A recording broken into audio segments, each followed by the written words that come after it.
what happens this afternoon. It's just stuff is explosive, but we got hearings on the Hill, a lot of name calling. Rand Paul decided to be a big old titty baby. I'll talk about that today. That was just kind of funny this morning. We got peculiar stuff in the news, updates on the Iran war, all these things lined up back to back, story after story. And of course, as you know, breaking news when we get it and everything that follows that, your phone calls too this afternoon. As we get wound up, it's finally warming up outside. Thank the Lord. I did sit up and watch that baseball game last night. I wasn't sure I would. I turned it on right when it was starting, and I kept it on in the background. I had some computer work to do and some stuff last evening, but what a big finish. Venezuela won, but there was something unusual about that. You're pulling for your home team. You're pulling for the USA, but because of what Venezuela's been through and the possibility this country has and their appreciation for what we've been able to do for them getting rid of Maduro, getting them out of their government. By the way, there's an update on that today. There was a major general that was in command of the army. He was very much wanted by the new folks that are running the show or attempting to run the show right now in that country, and he has just stepped down from his position. And there's some people think he's going to be arrested for atrocities in Venezuela. But so we got international news, we got stuff. I'm going to have to go ahead and tell you right off the bat, the most interesting thing I've been following all day, it's just the most bizarre thing I've followed all day, is this trial that's going on with a lawsuit against a performer named Afro Man. AJ, have you followed any of the stuff? I know you're busy getting set up, but I got to pull you in right now. Have you seen the Afro Man trial testimony? I have. I've been following it ever since it happened, because we talked about it back in 2022. Yeah. 2022, 2023, when it actually happened. And now that he's been making all these videos against the cops are suing him. And he gets up on the stand. He was like, hey, look, I got the First Amendment, the freedom of speech. And look, how is it that they gonna sue me when they made a mistake? So let's give the backstory. A lot of folks probably haven't followed this at all. So the cops, Afro Man did a song. His most famous song is called "Because I Got High," and we used to play it sometimes whenever we'd bring up marijuana stuff in the news. It's a funny song. It's a hilarious song. The guy's he's a performer, but he's also a comedian, and he is 100% sticking up for free speech in this country right now. It's the oddest alliance of folks that are supporting him. So what happened was the cops got a search warrant on his house that apparently contained fictitious information. So they went in and raided the man's home, and they were wrong. There was no crime. I think they thought maybe they'd find some weed. The guy sings about weed. He admits, he smokes weed. There was nothing in his house. There was a dispute over some money. They took some money out of a jacket pocket that he had, which we've got to get to the bottom of these confiscation laws in the country anyway. When you get pulled over, we liberalized the laws allowing police agencies to confiscate and keep money and cars and things back in the drug wars that they considered contraband as part of a drug trade. If there's no drug trade, if you ever had this happen, I've seen some horrifying stories of people trying to get their stuff back from some of these law enforcement agencies. And y'all know I'm 100%. I'm behind the blue, man, the thin blue line and all that. But when they're wrong, and they were wrong in going into his house, and they didn't find anything. And he disputed the money when they returned his cash. I think he says they shorted him. Well, no, they told him that they had there was a discrepancy on the amount that was calculated, and when they returned it to him, the law enforcement agency was like, hey, just let you know there was a discrepancy, and it's about $400 short. Yeah, they shorted him. I mean, they played games with him in his cash, and this guy had $400, but still, that's my man's money. So this is where it gets fun. So he started making, now they're vulgar as all get out, but it's Afro Man. And he started making these retribution videos, I guess you would say, against members of the department that raided his house individually. He'd made songs about each one of them, just lampooning them. It's very funny. Is it crude? Is it offensive? 110%. But is it free speech? And that's what's at stake here. So the officers, he's not being criminally charged right now. The officers involved, after he made these songs, sued him because they got their feelings hurt. Yeah, they're trying to say basically that he is knowingly spreading false information. Like one of them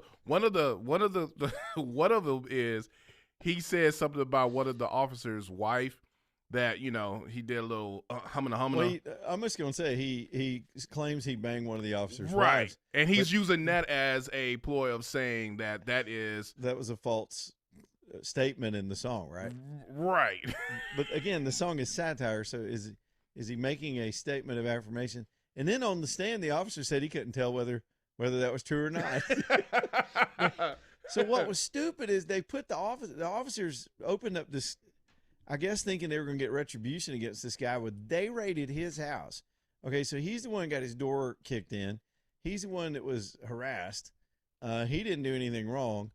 And then, so what's the worst that happened to them is they get their feelings hurt with a rap song. One of the female deputies cried during the trial. Well, he did call her. We can't really say what he called her, but well, it had to do with her proclivity to perhaps entertain ladies. Well, I mean, but she does have a deep voice. I was like, I'm just saying. I bet she can catch a softball. Look, and so the dumb thing is these officers took themselves so seriously. They went and got a lawyer and somebody with a law degree. I mean, this is what happened to the legal profession anyway. A lawyer that's got legal training actually filed this case because I guess they think there's a pot of money at it. This guy's, I don't know how much money he has, but he's of some celebrity online. So they go and bring this case, and he took the stand, dude. He took the stand in this crazy suit that he wears all the time, and he is just he's giving it back to him. He is unapologetic. He's saying, yes, I made the songs. I'm getting back at everybody. Y'all kicked my house in.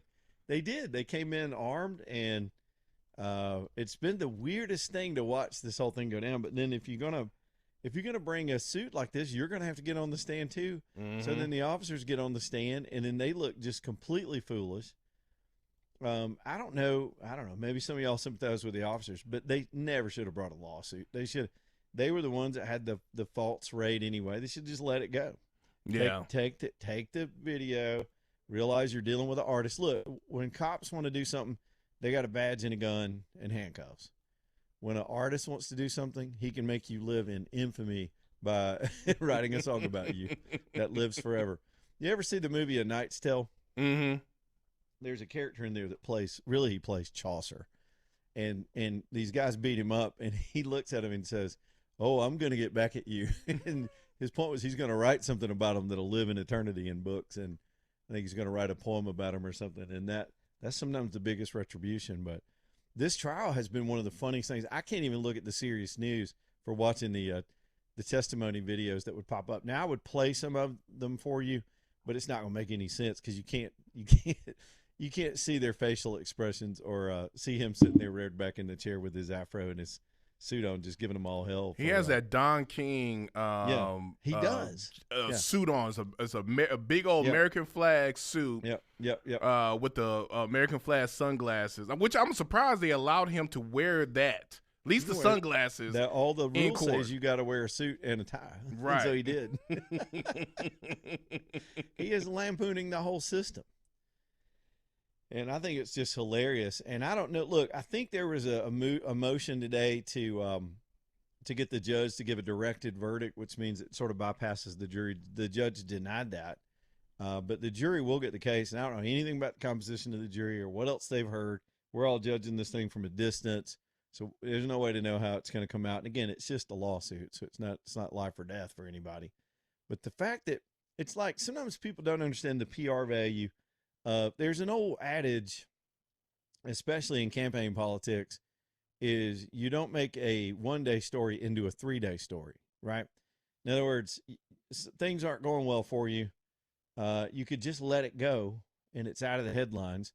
But by reacting or overreacting, you're going to wind up having something be in the news for days on end that doesn't necessarily need to be in the news. So, man, it's just been one of those kind of days. And then there's the Rand Paul thing, and this is the same thing. I think it's the same story. I'll find you a clip later, but Rand Paul today, we got the Mark Wayne Mullen hearings. Rand Paul's a Republican. Mark Wayne Mullen is a Republican. They're both in the Senate. They can't stand each other. And I'd heard they had a beef, but I didn't know how bad it was. Okay, so this is where this went off the rails right at the beginning of the hearing. So Rand Paul he's the chair, and not only that, he elbowed Katie Britt out of the way today. And y'all know I'm no huge fan of Katie Britt, but it was just petty what Rand Paul did today to her, and Mark Wayne Mullen was petty. She was supposed to introduce him as Trump's nominee, and Paul wouldn't allow it. He wouldn't allow him to have his choice of introductions, so they had to have somebody else do it. And then the minute the hearing got going, he got the first question. And he goes into Mark Wayne Mullen directly and immediately about some stuff between them. So apparently in the past, Mark Wayne Mullen commented when Rand Paul got attacked by his crazy neighbor and seriously injured. Nobody supports that. But Mark Wayne Mullen is sick of Paul always selling out, not playing ball sometimes, going squirrely when you need him. And he commented on it. And he said something along the lines. I was looking to see if I had the clip pulled. I sent myself like all kinds of clips this morning. So yeah, here's the answer. I'm gonna play this for you, and I think it'll sum up exactly what was going down in that hearing. So Rand Paul comes right at Mark Wayne Mullen and just crying over the fact that at some point Mark Wayne Mullen said Rand Paul's a snake, and I kind of sympathize with that guy, or I understood. He said he understood that guy that attacked him. Paul's offended by that because he's like, why, that's violent. You got an anger problem.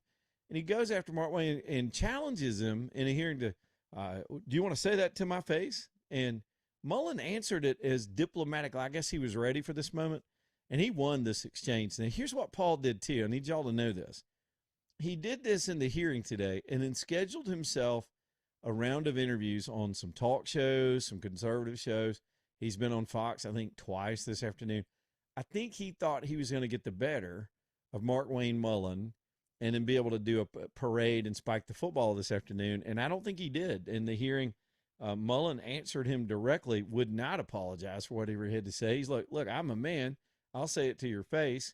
I've said it to your face before, and you know I have. He described the occasion when he did and said, hopefully we can let bygones be bygones and do the right thing for the country. This is bigger than us and your personal feelings about it. Paul just looked as whiny as I've ever seen him. There are times I support Rand Paul, but it depends on the weather. He goes squirrely one minute. He's very inconsistent. But this seemed personal. It was very petty for the chairman to dig into this. He said he's not going to vote for him for confirmation, but he's going to win. He's going to pick up Democrat votes because he's got allies all over the Senate. He's done a good job. People respect him in the Senate. And here's how he handled it when Rand Paul came at him and started just saying, you're not going to apologize? You don't feel bad about being mean to me? Funding for refugee welfare programs. Instead of explaining your vote to continue these welfare programs for refugees, you decided to transfer the blame. You told the media that I was a freaking snake and that you completely understood why I had been assaulted. I was shocked that you would justify and celebrate this violent assault that caused me so much pain and my family so much pain. I just wonder if someone who applauds violence against their political opponents is the right person to lead an agency that has struggled to accept limits to the proper use of force. You might argue you were mad and upset about being confronted by your constituents. But Senator Mullen, your constituents are justifiably upset with you. By now, most of America knows that the Somali welfare fraud in Minnesota stole over $9 billion. But instead of defending your vote, you took to continue the vote to continue these refugee welfare programs. You chose to lash out at me.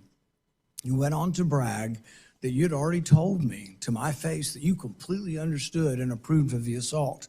Well, that's a lie. You got a chance today. You can either continue to lie or you can correct the record. You have never had the courage to look me in the eye and tell me that the assault was justified. So today you'll have your chance. Today I'll give you that chance to clear the record. Tell it to my face. If that's what you believe, tell it to me today. Tell the world why you believe I deserve to be assaulted from behind, have 6 ribs broken, and a damaged lung. Tell me to my face why you think I deserved it. All right, so that was the setup.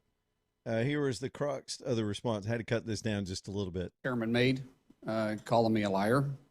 Sir, I think everybody in this room knows that I'm very blunt and direct to the point, and if I have something to say, I'll say it directly to your face.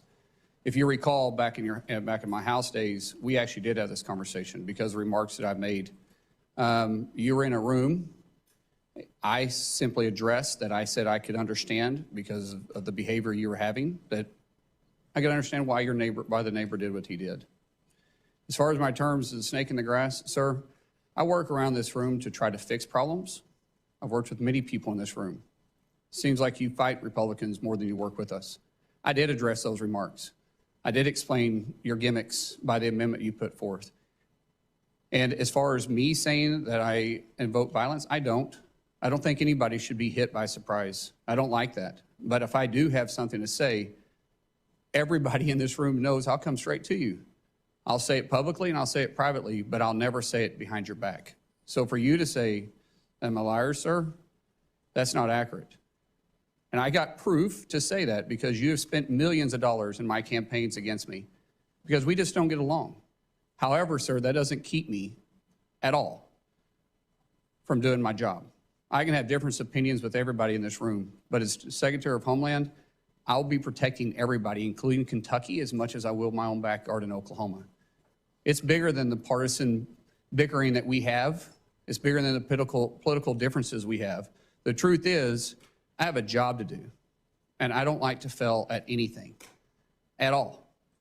So I can set it aside if you're willing to set it aside. Let me earn your respect.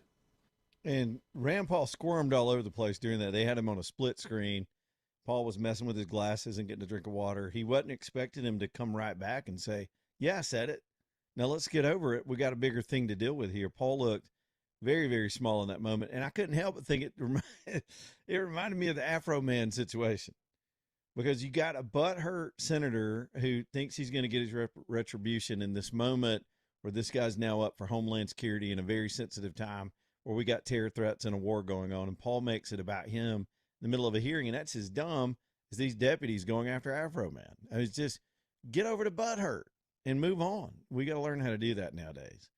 Grown-ass men that don't know how to take a disagreement. It's amazing. All right, but hey, but these are our leaders, right? These are our people that make our laws. How about that? The Senate has been very, very frustrating, and it's not any better today. We got more to talk about, and we'll continue to talk about it, updates on everything else. Douglas Cooling and Heating, bringing you the show first today.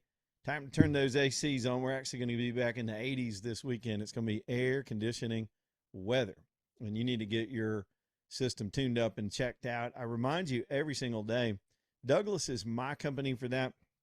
And I know the tune-up is not the most expensive thing some of you need. Some of you need an install. Some of you have a situation where you just need a repair, and Douglas will handle all that. If it can be repaired, they're going to fix it. They're not going to try to push a replacement on you, because if they do right by you, you're going to reach back out to them and use them down the road when you do need an install. And the same thing applies with repair work. That's kind of on you to do that scheduling and do that maintenance and protect your system. And they're ready to help with all of it. They have a plumbing division too. I can only attest they've taken care of me for going on 17 years. I think this will be my 17th spring with Douglas taking care of business at my home. They'll do the same thing with you.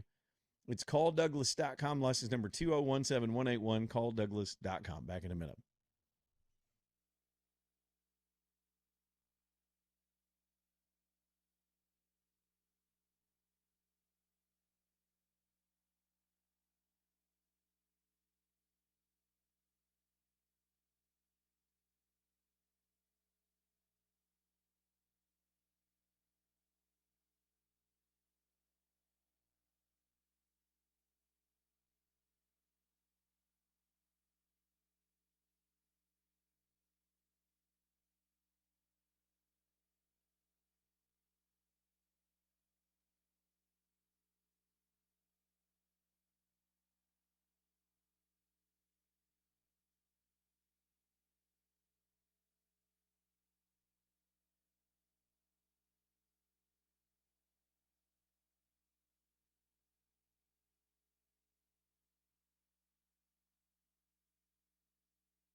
All right, let's keep going. Southern Skies Dermatology bringing you the show tonight. Southern Skies, that's where I want you to go get checked and take somebody you love with you. Not trying to cost you money or time, but I'm trying to help you do the preventive maintenance. Sometimes you need an urge for things that aren't top of mind, and nobody's thinking about skin cancer unless you listen to this show every day, all day. Because I'm here to remind you that it's real, and 1 in 5 people in your life, you probably know somebody that's had some experience with it, whether it's a benign basal cell or melanoma. Melanoma is very serious, and you need to stay checked. I'm proud to say, I said it yesterday, my mom got a good scan this time. She has had an incredible battle. Her melanoma that began on the outside eventually showed up internally. I believe that goes back to the fact that when they did the removal, it started on her knee 20-something years ago. But when they did the removal, I don't think they did a complete removal. What you can be assured of at Southern Skies is they have the Mohs technology, and it's designed to examine the removal process layer by layer until they know they've gotten all the cancer cells, and then they stitch you back up. It's the way you want to have a removal done. It's cutting edge technology, and Dr. Mario is a pro at it, and he's over there ready to see you. Several locations around the listening area, with a new one coming very near me. I'll give you all a hint. Out 280 way, let me put it that way. This year at some point when they're ready, I'll let you know.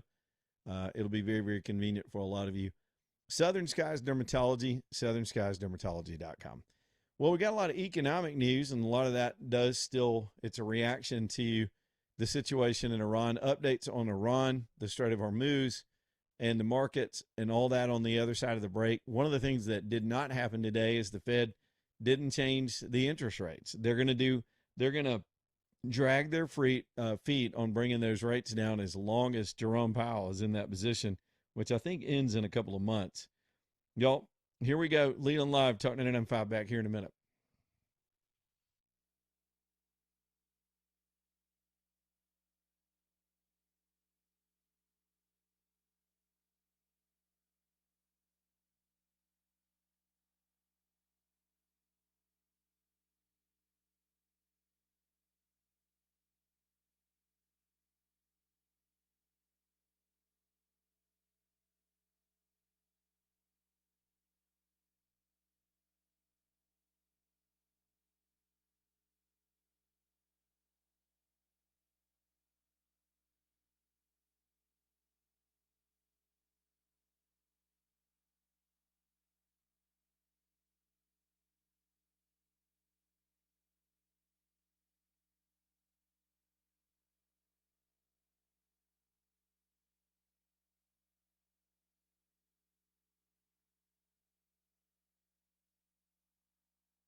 Talk 99.5.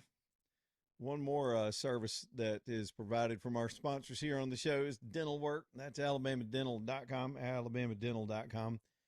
Dr. Brian and his team, they're 4 dentists, and one day I'll go into all those other guys too. Brian's just my friend, and I just think the world of him. He's my personal dentist there, and these guys are open till 7 o'clock at night.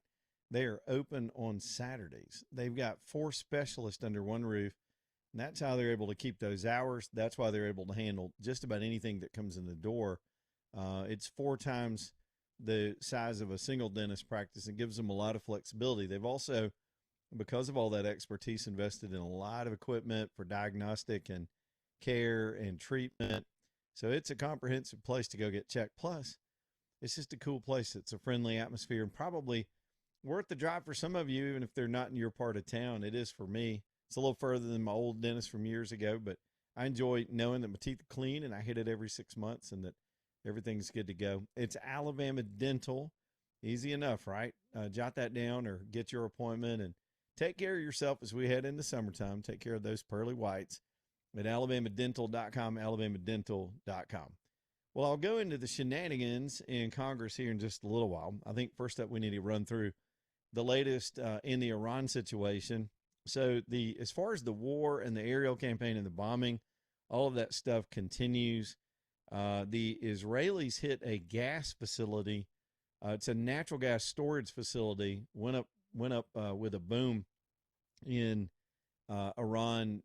I think it was early this morning, and that was a little dicey. The markets didn't like that. They don't like to seeing any of the infrastructure, the production infrastructure, get hit. Now the Strait of Hormuz starting to work itself out. That's not going to be an easy thing to just immediately solve. And yes, everybody involved anticipated we would be at this juncture. I'll explain that in a minute. It's just nonsense. The idiots on the left, some of which just heard about the Strait of Hormuz last week, so they think they're onto something. The world has known about this geography forever, and there's a sequence to this kind of campaign. You're not just going to go straight in the Strait of Hormuz. You're going to take out their ability to see what's coming at them. So we did. We took out their radar infrastructure, took out their ability to get planes in the air. That was one of the early phases. There's been a phase to take out the leadership structure, which is ongoing. They've had the 3rd major leader in the last 24 hours be taken out, and that was important. One of the ones that were taken out in the latest raids, and I would give you their names, but none of us can pronounce them anyway. This was the guy that led their terror cells around the world and also led the operations against their own people in the streets. And one of the ones that he led the internet censorship brigade, basically, that was part of the military infrastructure that censored the Iranian people from getting outside information or putting things out to the world over the internet. He's no longer with us. And so the sequence of what you got to do to get to the final thing is playing out in real time. Now, so we've got this situation where we've done our 3 goals. It's so clear. I don't know that we've ever had a military campaign where the outcome is clear, the definition of it is clear, the goals are clear. Remove everything about their nuclear program. Let me just dispel some myths, because, look, the left, they're just going to oppose everything. They're trying to say things like, well, I thought we bombed it when we hit the Fordham facility and their program was devastated. It was. That was where the centrifuges were and where the underground storage was. But a nuclear program, as everybody knows, has a lot of components. They have the researchers, they have the enrichment facilities, they have the missile factories, they have the mining operations. They have it's spread out all over the place by design by the Iranians. So you've got to go in and take out the rest of it. And that's exactly what has been happening to great effect. So the nuclear program is being systematically dismantled. We're almost there, but you always got to account for that 5% that could still be around. In other words, the enriched uranium that they have, we need to somehow make sure that is secure. Then you've got taking out their air ability, their military ability to threaten their neighbors, and their missile program.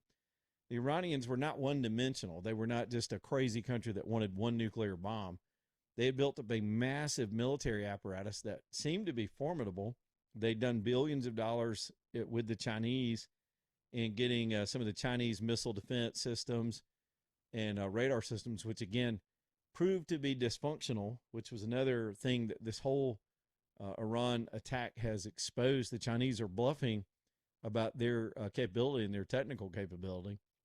But you got to take out the ability for the Iranians to attack their neighbors and attack their own people.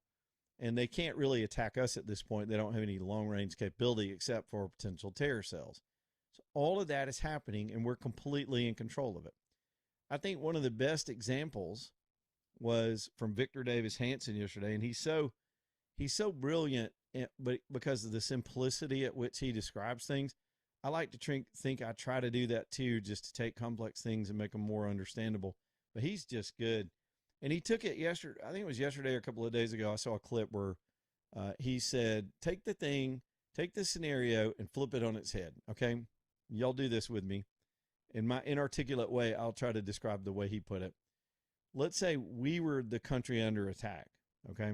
We're here in America, and they have taken out our entire Navy. We no longer have a Navy. They've taken out all of our missiles. They've taken out whoever the enemy is that's attacking us. They have now taken out all of our radar, and they are in our skies over our heads and can bomb at will anywhere they want at any time, and there's nothing we can do about it. They've taken out all of our planes, and the most we can do is maybe blockade Galveston, Texas, and keep people away from our energy resources to blackmail the world or telegraph threats. They've killed most of our leadership. By American standards, they would have taken out the whole Trump administration and most of Congress. Now, wait a minute. I'm sorry. Y'all don't start applauding. I'm just saying if they had taken out our leadership ability, our communication ability, and you as citizens were hunkered in your homes, their planes are in the sky. It's like Red Dawn. There's nothing we can do. That's the situation Iran finds itself in right now. And so for people that are poor war analysts anyway to say that this is a stalemate, we're at some sticking point, that not in the least. We completely control everything around that country. And the final step is to clear the Strait of Hormuz. An idiot would have gone straight in there and tried to do that. You can't do all that simultaneously. You've got to make sure your forces are protected, and that means you got to remove the biggest threats and work your way down to the smallest threats. So the smallest threats are any kind of missile or mine capability or drone capability they would have to threaten the strait. And last night, we started dropping 5,000-pound bunker buster bombs that go down 150 feet into the earth through hardened concrete and steel in the vicinity of the Strait of Hormuz, because we believe that's where they had some bunkers to hide shore-to-ship missiles to be able to threaten the strait. So with every bomb that drops, every decision that's made, the strait becomes more and more secure, and eventually the world's going to go back to doing business right through there. Now, it's not going to happen quickly because it's like finding termites in a wall. This is underground stuff, and with every move we make, we gather more and more intelligence that helps us find the next target. And we have complete control over hitting anything we want, anytime we want, immediately. We're in the region. We've got an unlimited supply of ability to do this. It's about finding the targets, gathering the intelligence, hitting the launchers, finding the boats, cleaning it up. And that we're sort of in cleanup mode right now. And to hear CENTCOM talk about it, it's damn impressive. Y'all, it's only been 18 days. 18 days. We're so ADD and jumpy in this country over stuff. So as far as the strait goes, Trump has been lobbying, and I think this is wise, to get an international effort involved in opening up the strait. So in doing so, you're not asking China to go help bomb Iran. You're not asking Europe to help commit any offensive actions against that country, but to open the strait, keep those lanes open, because most of that oil and gas goes to China and Europe, 20% to Europe, 80% to China. China's got a huge stake in this. And they've been quiet. They don't want to say anything right now. They want to make sure they don't want to do anything until they have to. And the smart thing about getting the international community to go in there and to protect the strait is that we don't have that long-term obligation. Think about it. If we send our own ships in and we become the police force of the strait, we'll never leave. And the whole point was we'd be in there 4 to 6 weeks. We'd be out. We'd do our part, which was to take care of those 3 big things that only the United States was capable of doing. Then it's going to be up to the people to take their government back. It's going to be up to the neighbors to work out deals with this country. And it's going to be up to the world to keep that strait clear. And it's their responsibility. That makes sense to me. So we're in negotiations to get that done. And suddenly the NATO nations, one by one in those countries, kept saying, well, we're not doing it. We're just not going to do it. We're not going to do it. Until we wound up with I found a sound clip earlier, and I'll see if I can find it again later and play it for you. But the head of NATO came out today after Trump said, well, then I've got an idea. He did a jiu-jitsu on him that blew my mind. First, he said, you're going to pay for this if you don't stick with us. We're supposed to stick together on this. We're just asking you to commit some resources to keep this trade open. It's your oil, it's the world market. We all pay world commodity prices, but it's Europe's oil. At some point, you gotta help out here. And then Trump this morning, his team started telegraphing. They started saying, you know what? Maybe we'll just pull out and leave it like it is. Let Iran just have whatever's left in Iran have control. You figure it out. We're out. That freaked NATO out. And so the president of NATO, I guess he's the Secretary General right now that's in charge of the NATO. He's from one of the European countries. He came out of the ballistic missiles, of the nuclear capability is severely degraded. When it comes to the Strait of Hormuz, I've been in contact with many allies. We all agree, of course, that strait has to open up again. And what I know is that allies are working together, discussing how to do that. What is the best way to do it? They're working on that collectively to find a way forward. Okay, so a little bit of an accent there. He's saying, hey, we're working on it. Don't run. We'll partner. We'll come up with something. We've got to do this. It's in their interest. It's a no-brainer, and they're going to eventually have to help. All those are good things. Now, this was fascinating. I always look for the things about the ongoing conflict that are clever. You know what I mean? The James Bond stuff. So the next phase, after we've done all we can to remove the threat of the Iranian regime from its neighbors, from the world, from its people. There are all kind of layers to what they've been doing for 47 years. They've been at war with the West for 47 years by declaration. The day they took power, they took our hostages, they took our people hostage, and started threatening the world, and then followed up on it with a series of attacks my entire lifetime for the most part. But they've done the same thing with their neighbors. We look at American casualties over the years and the hundreds that have been killed in different places and all the terror attacks they've sponsored, but their neighbors have been putting up with even worse. So they were a world threat with a nuclear weapon and the strait. That was their two pieces of leverage that they wanted. And we've taken the nuclear away. Well, when we remove the regime, the whole calculation changes.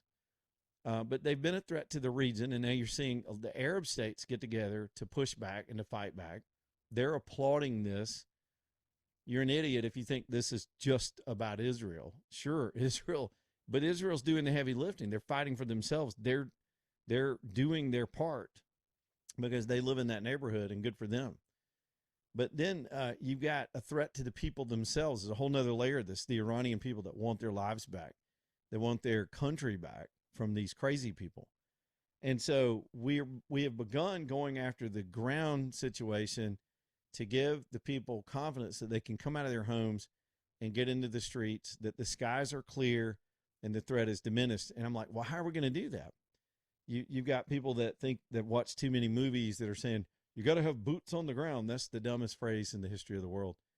Not in today's time. There's clever stuff going on down on the streets. One, there are inside forces that are prepared to take control. They've been planning and strategizing. And when the moment comes, they're going to rush those buildings and take control. It's being done. I just know this. It's being done. And then secondly, I picked up on some information today too, that we have a call center. This is the craziest thing. We know so much about the regime, all of its components and its whole structure, that down to, say, the police captain, I'll use an American term, down to a police captain in a neighborhood that's been doing the checkpoints and beating women for not having their burqas and throwing people off roofs and all the brutal stuff that they do to their own people, and indeed shooting people in this last series of riots. We know who they are. We have their phone numbers. We've been calling them. and I suppose through Israeli intelligence, which is impeccable in this country, and they've been phoning these commanders all the way down to the street level and saying, listen, we know where your house is. We know where everything is. We know what you've been doing. We need you to throw down your weapons and give up. And they're starting to.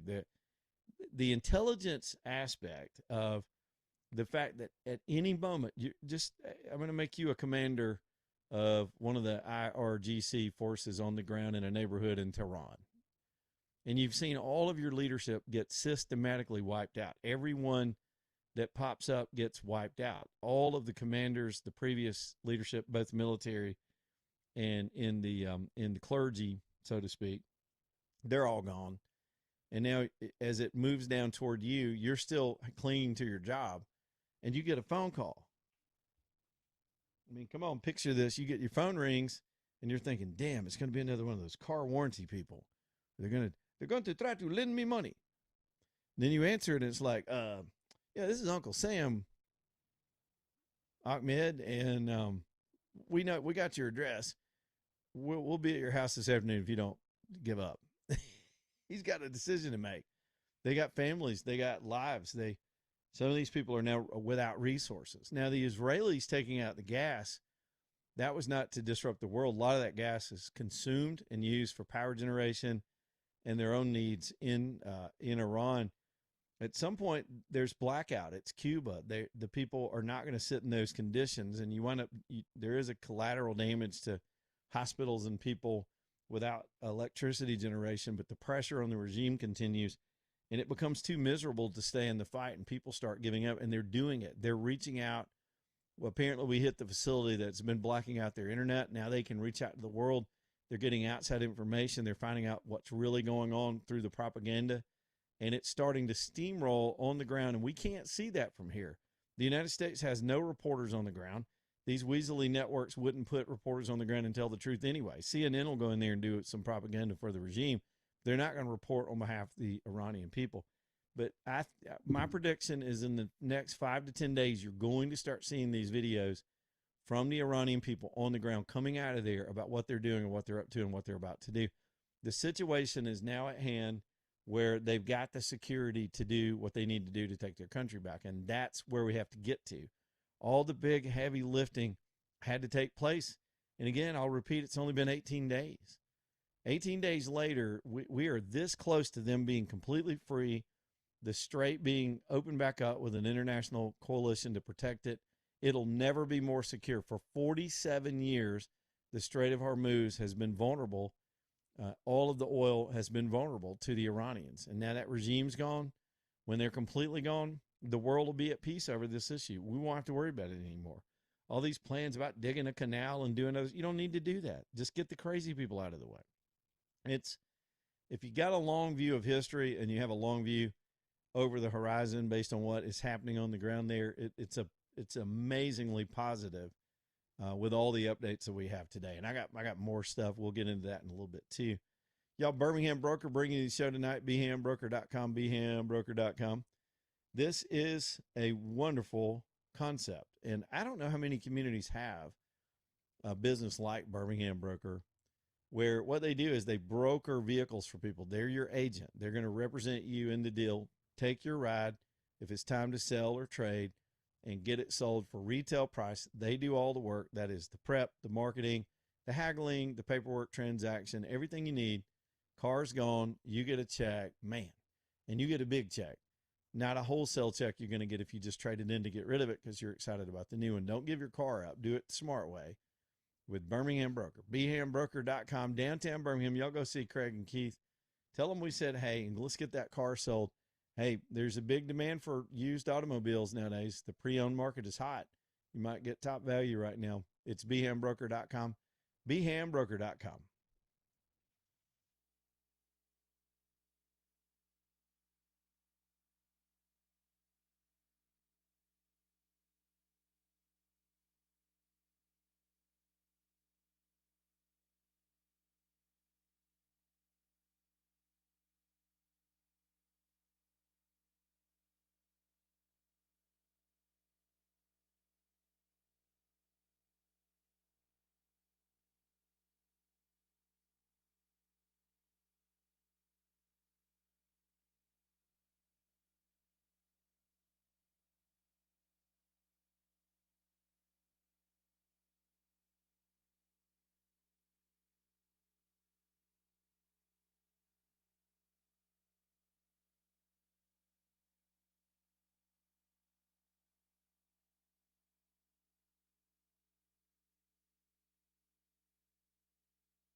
All right, it's 2:57, Leland Live, talking to NM5. Let's get squared up and head on up to the top of the hour. In a little bit, I think I'll just save a lot of this for the top of the hour. We'll go through some of the testimony in Congress today. You can tell there was a hearing on the sort of the national threat assessment today with Tulsi Gabbard, the head of the CIA, and all these guys. What's interesting is you can tell the Democrats are freaking out. And they also asked Markwayne Mullin this today, too, about whether or not ICE would be present at any polling facilities this election year. They are telling us in the most bold way right now that foreigners are voting in our elections and they're counting on it. One, they're doing everything they can to stop the SAVE Act. They've bottled up Homeland Security. They're trying to bottle up ICE over this government shutdown to slow down the roundup operations. And now they're afraid that there would be any kind of deterrent for illegals showing up to vote for them in the midterms. And they're saying it out loud in these congressional hearings, pretending that somehow, and I've got sound bites to back this up, pretending that somehow this is a threat against our civil rights, that law enforcement would be near polling. No, it's not. The only reason that ICE, for example, would be anywhere near a poll is if they're illegals showing up causing trouble at the polls. If they get intelligence, that's ICE's job. The Democrats are afraid there's going to be a suppression because of the fear of ICE operations and arrest of their own illegal voters. They're telling us they're counting on all these people to be voting for them in the midterms, which is their whole business model. It's why they brought them here and started handing them welfare checks and all of our tax money to begin with, and giving them bribes. It's amazing, and I guess they don't care at this point. They're invested in this business model, and they're going to throw themselves in front of a freight train to keep these people in the country and to keep their votes. And here are the Republicans pretending to fight about it, pretending to be going through a debate over the SAVE Act, and I don't think it's going to pass. They're not doing what it takes to get it to pass. The Democrats are going to wind up winning on this. You watch. Top of the hour, back in a minute.